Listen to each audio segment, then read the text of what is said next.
After a long day's drive from morning to sunset, crossing rivers at night, countless rivers in fact, all through the day as well,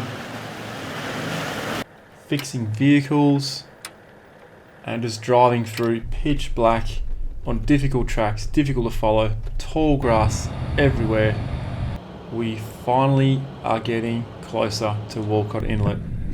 Finally, it is edging close to midnight right now.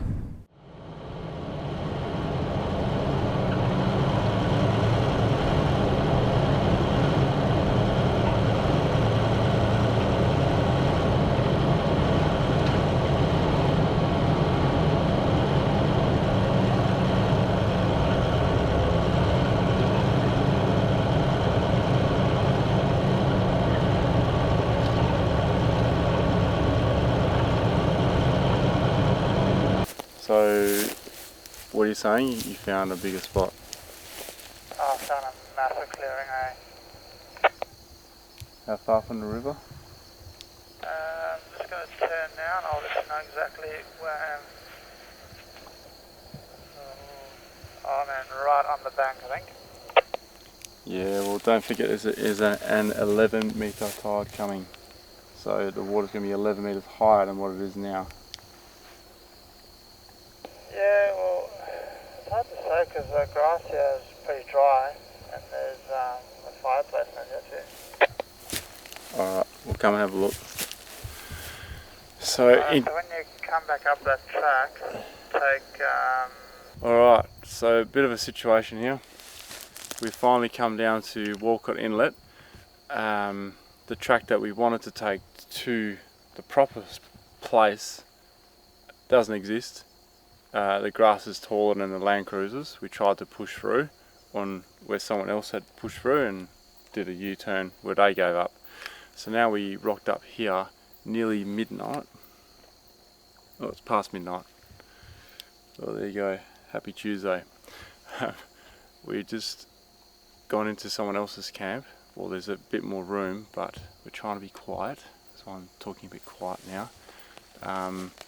And that's the problem when you come somewhere in the dark. And then we've been scanning the water's edge, finding numerous crocodile eyes and whatnot. And the tide is due to be up at 3 AM this morning, which is in 3 hours, 11 metre tide. And there's evidence everywhere how high the water has been. And down there, there's like about a 6 metre drop, maybe 8 metre drop. I don't have a tape measure. So we're certainly not too keen on camping too close to here because we think all this is going to have water on it, and then any crocodile can just walk into camp because we will be right on the water's edge. So we'll head off to the other spot now and then hopefully we can actually turn in for the night. If we're not sure, we may have to sleep in the car until tomorrow morning.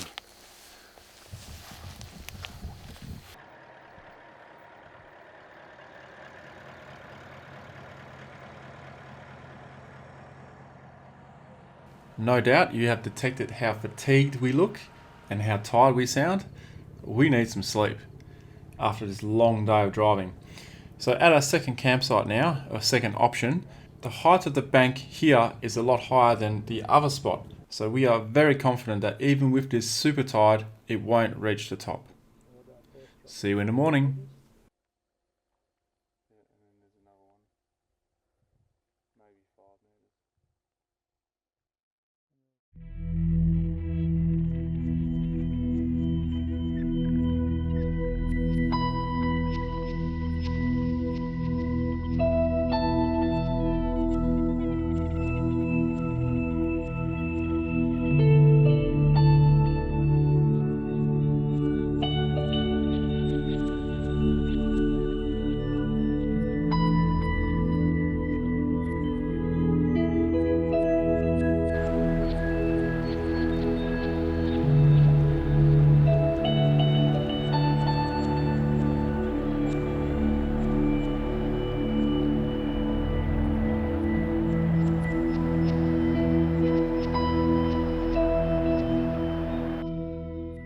Good morning and welcome to Walcott Inlet.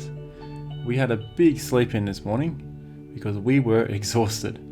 Now, the tide came right up last night, but has gone back out and is right now, coming back in. There's plenty of bird life and crocs around the banks as well.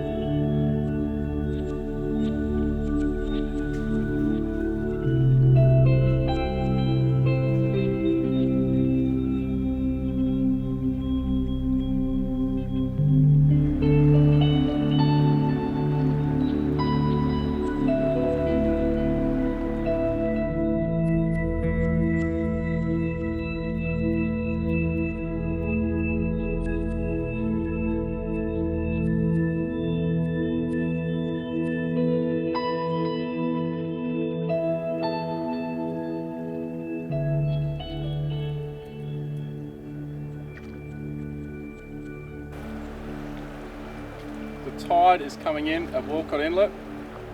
Awesome sight, really cool. It was at its lowest point and it's just turned. In about 2 hours on the dot, it'll be the peak of high tide. So this is going to become a rush of water pretty soon. Unbelievable, never seen anything like this before.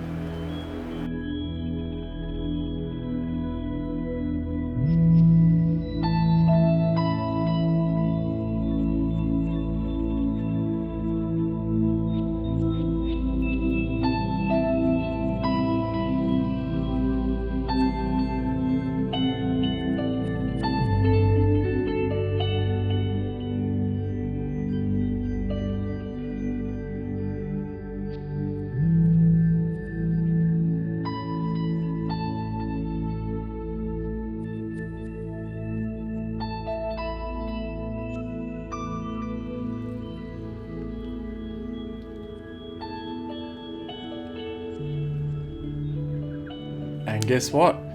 After 3,500 k's, nearly 4,000 k's, dragging this boat for over a week, we are finally actually going to launch it in Walcott Inlet. So looking forward to this. Finally.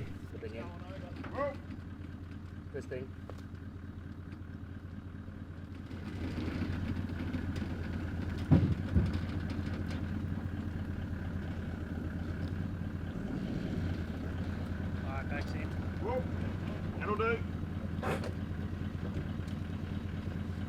Yep, push it off. I've only got one bite on the snake so far. I've got no spotter. Alright, push it out. Yeah, I've got it.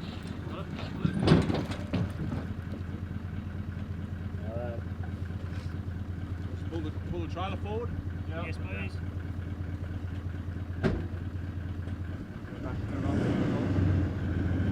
Time watching the water.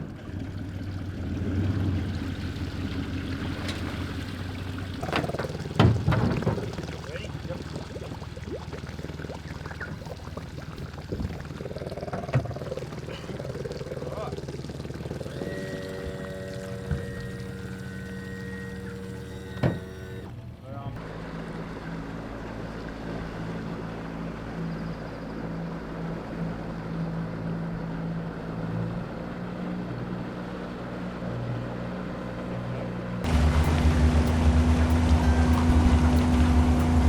Okay, which way's up? That way?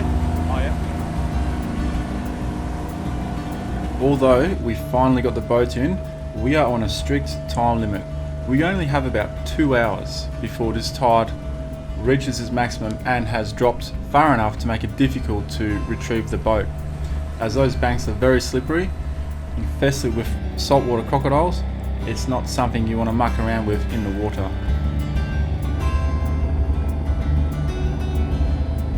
Yeah, the mangroves underwater, eh? Given this is also our first time dealing with these monster tides in the Kimberley, we need to play it safe.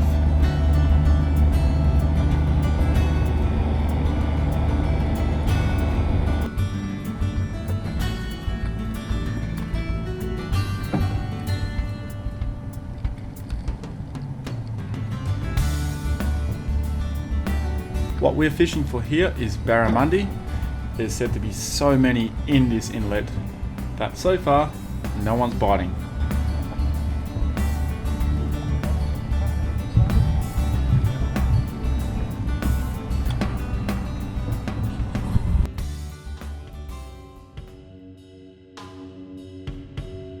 completely oblivious to us while we're out there fishing. This is what's happening at camp.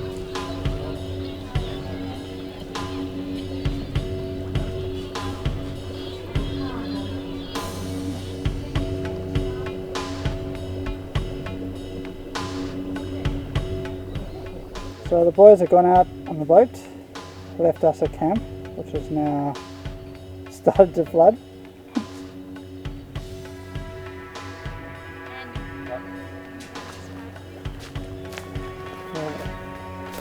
All on the cars.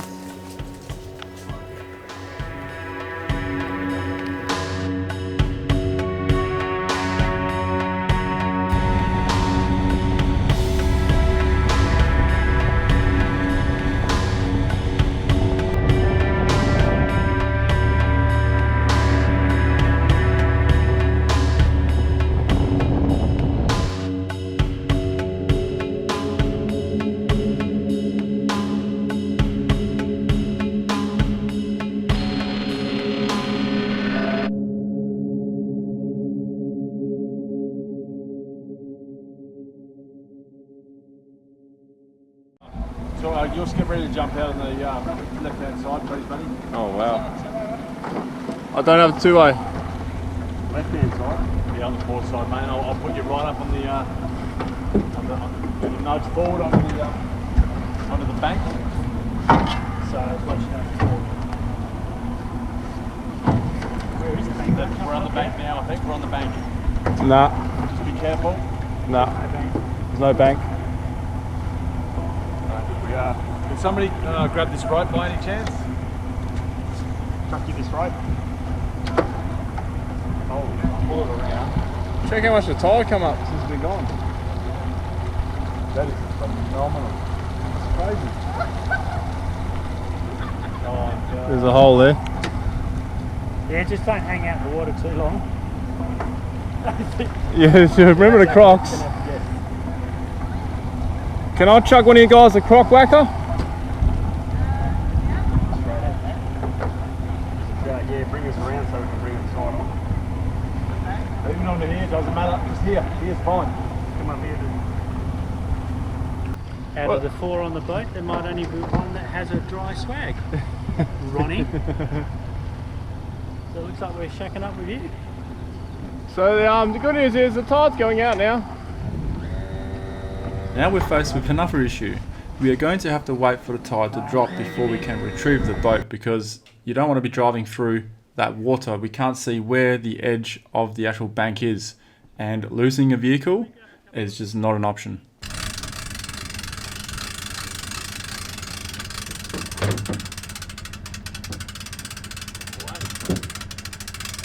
As we're lifting this boat back on the trailer, we have no idea what's to come. No idea at all. Stand back over here.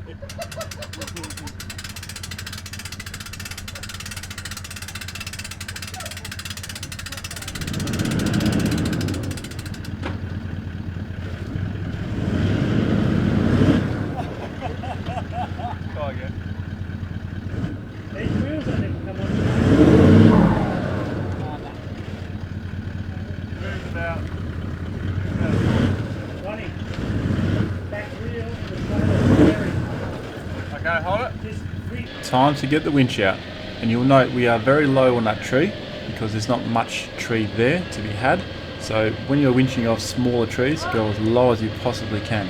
Less chance that you're pulling that tree over onto yourself or pulling the tree out.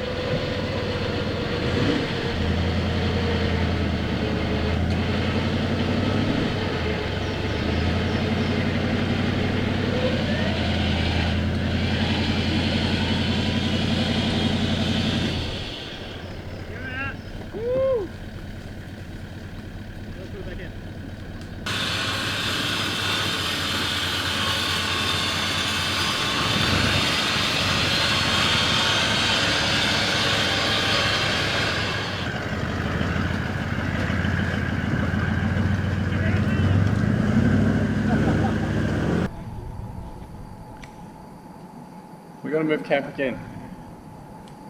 Our entire campsite has been soaked due to the tide.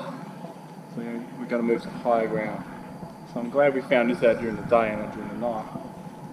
And everyone that was back here while we were out boating were kind enough to move all their stuff. But check that out. I had all my stuff set up there, but it's all gone now. Boys packed it away for me. And the entry track to here is now a sludge pit. And should something go wrong, We're going to go big trouble. we'll be winching ourselves out of that. But the thing is, if we start sliding, I think we're completely sliding. So care needs to be taken here.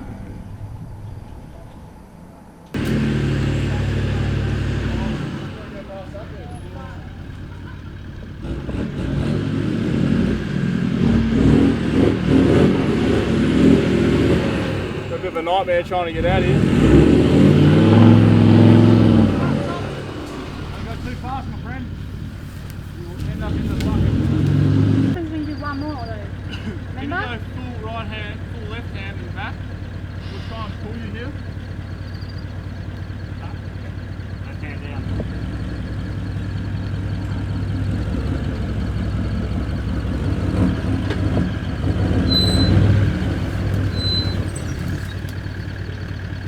Full right. That was all me.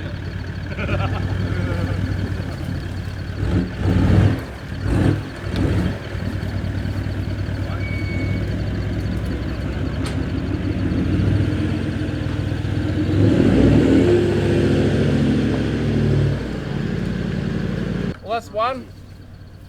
3 more to go, including myself. I think Torben's next.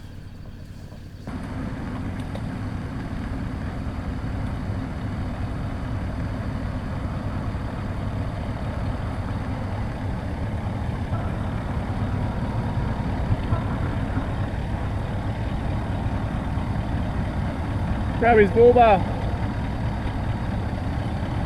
Sometimes the small things are overlooked. So for example here, we are grabbing his bull bar and pulling it, holding it against the tree. That way it stops the front from sliding out too much and he's able to make the turn.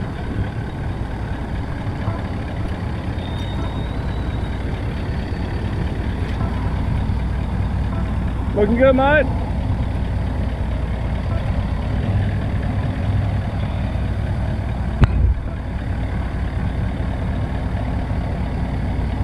Looking good.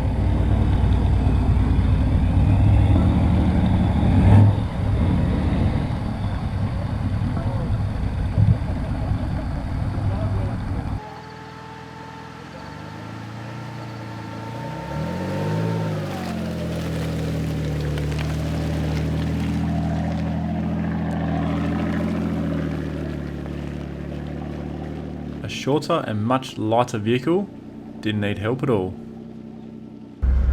My turn to go through. Lucky last. Normally being last in mud is bad. However, in this case, I think it's alright because the moisture's starting to leave the ground.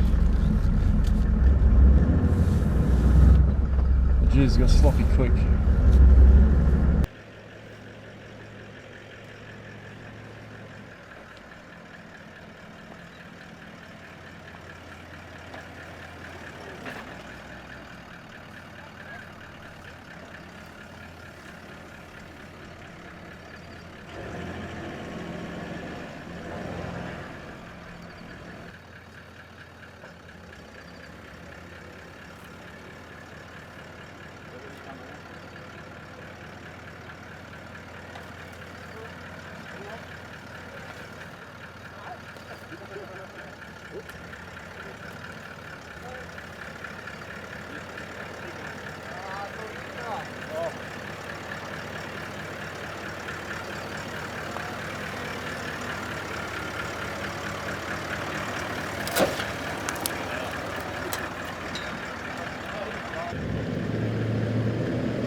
Finally we are free and now we can set up camp for the 3rd time today. 3 times in one day, bloody hell.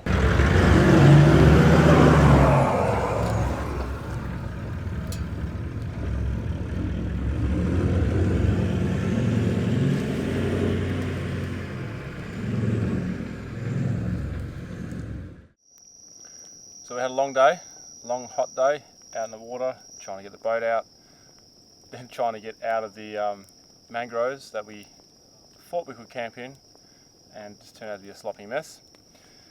Yeah, we don't know too much about tides, obviously. So we're getting ready for dinner. Tonight we're going to have potato royales. They're like little hash browns but nugget kind of things. I'm going to do those in the camp oven. I'm going to use half a bag of these. And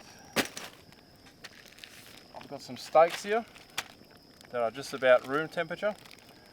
And I'm going to do those on this cast iron pan, which is part of this Snow Peak camp oven. So this actually sits inside it, but I'm taking this out. I'm going to use it separately. Lid goes on, and this is where we put coals on top of it.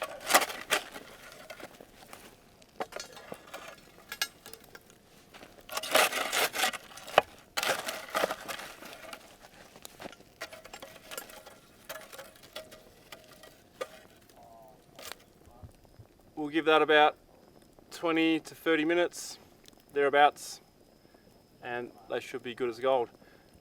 Alright, Wayne and Sarah, what we got here? Couple of welding gloves on. We got 2 gloves on. Those are chicken skewers, veggie skewers. That looks nice. This is Sarah's recipe, by the way. Don't know if it's going to work. It's an experiment. Let's see. Coals or flames? We'll get put it both, yeah. So we go. Alright. If it gets too hot, then we'll... Yep. You're done, eh? All done, I think. Oh, look at that. Oh, nice. Yummy. Hope mine works out that good.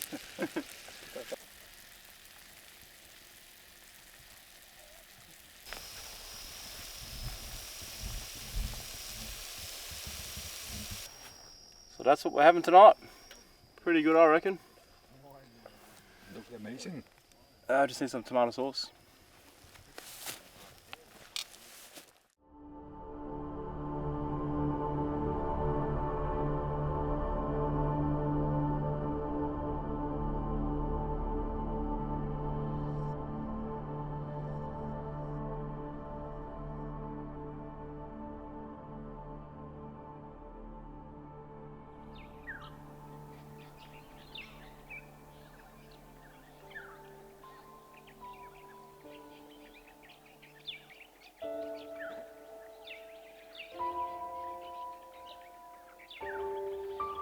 This part of the world, or this part of the Kimberley region, is just incredible, and having the privilege to wake up here at sunrise is just amazing.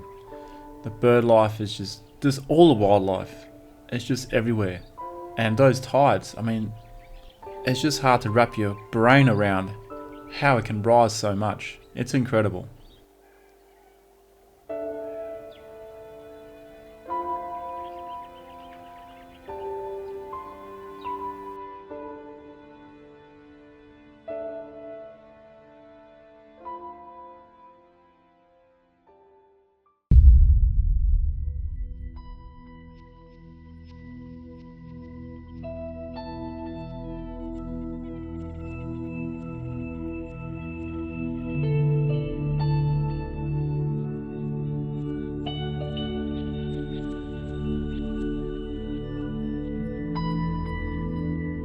Join us again in episode 7 and see if we can actually get all the vehicles out in one piece.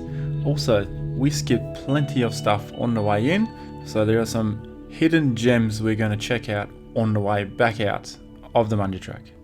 Until next time, stay tuned.